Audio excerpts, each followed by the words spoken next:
समर्थन करते हैं और समर्थन करके फिर सरकार से चाहते हैं कि जातीय जनगणना को, जिससे कि आरक्षण पूरी तरह से ईमानदारी से लग सके। श्रद्धेय मुलायम सिंह जी आज दुनिया में नहीं है।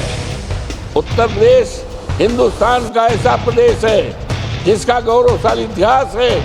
जब वो मुख्यमंत्री थे तो महिलाओं के आरक्षण के लिए पंचायतों के चुनाव में व्यवस्था किया। अमृत महोत्सव का काल उनके सम्मान में कुछ काम नहीं किया। इसी प्रकार वीरांगना झलकारीबाई कोरी, श्री अवधेश प्रसाद जी।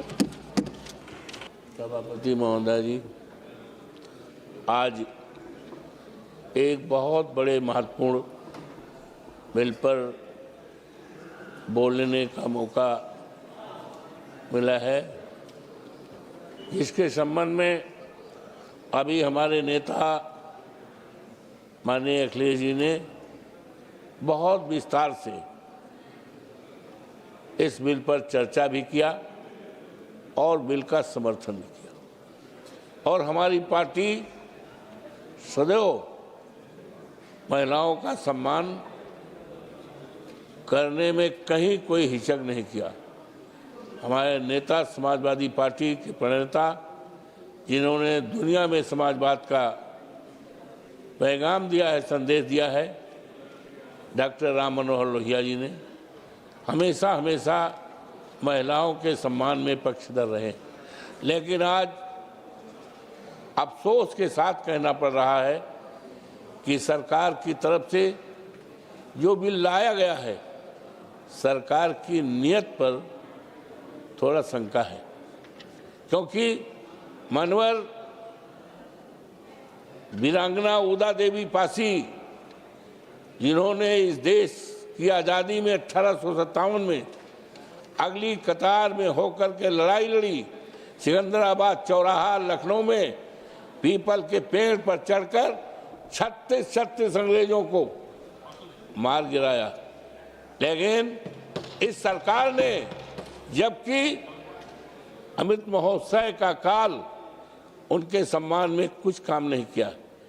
इसी प्रकार वीरांगना झलकारीबाई कोरी, जो अनुसूचित जात, उन्होंने भी 1857 में आज़ादी की लड़ाई अगली कतार में लड़ी, लेकिन इस अमृतकाल में भी इस सरकार में उनके सम्मान में कुछ नहीं काम किया। हमारी नेता श्रद्धेय मुलायम सिंह जी आज दुनिया में नहीं है। उत्तर प्रदेश हिंदुस्तान का ऐसा प्रदेश है जिसका गौरवशाली इतिहास है। जब वो मुख्यमंत्री थे तो महिलाओं के आरक्षण के लिए पंचायतों के चुनाव में व्यवस्था किया। यही नहीं, हमारी धर्मपत्नी श्रीमती सोना देवी फैजाबाद जनपद में पहली जिला पंचायत के अध्यक्ष है। आज भी अयोध्या की अगर कोई अध्यक्ष है तो महिला है। ये माननीय नेताजी की देन है। आज अगर ईमानदारी से अगर लाना चाहते हैं तो जातीय जनगणना के बारे में हमारी पार्टी समाजवादी पार्टी ने मानवर 24 के चुनाव में घोषणा पत्र में लिखा था कि हमारी सरकार बनेगी तो हम जातीय जनगणना कराएंगे। लेकिन जातीय जनगणना का जो राज्य का आदेश जारी हुआ है उसको मैंने देखा है। कॉलम नंबर 12 पर की तरफ आपका ध्यान दिलाना चाहता हूं। आरक्षण में, जिसमें जातीय जनगणना में अनुसूचित जात, जनजात, अन्य जात, पिछड़ी जात कहाँ चली गई? तो इसमें सरकार की नीयत पर पूरी तरह से शंका है। और अगर ईमानदारी से अगर करना है तो जातीय जनगणना में जो डॉक्टर राम मनोहर लोहिया ने कहा था पिछड़े पाँव 100 में 60, लेकिन ये सरकार पिछड़े जात को पूरी तरह से, मुस्लिम जात को पूरी तरह से इग्नोर करना चाहती है।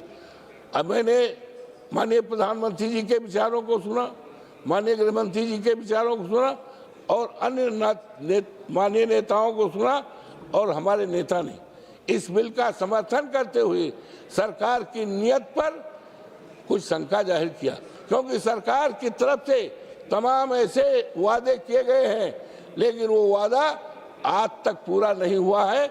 इसलिए इस बिल का समर्थन करते हुए फिर जोर दे करके माननीय नहीं, इस बिल का, महिला बिल का और इस चीज का विरोध करते हुए कि इनकी जो नियत है, इनकी जो इरादा है, उसका विरोध करते हुए हम महिलाओं का सम्मान करते हैं। जिस तरह से हमारे नेता माननीय अखिलेश यादव जी ने सदन में बात रखी है, उनकी बातों का हम समर्थन करते हैं और समर्थन करके फिर सरकार से चाहते हैं कि जातीय जनगणना को, जिससे कि आरक्षण पूरी तरह से ईमानदारी से लग सके।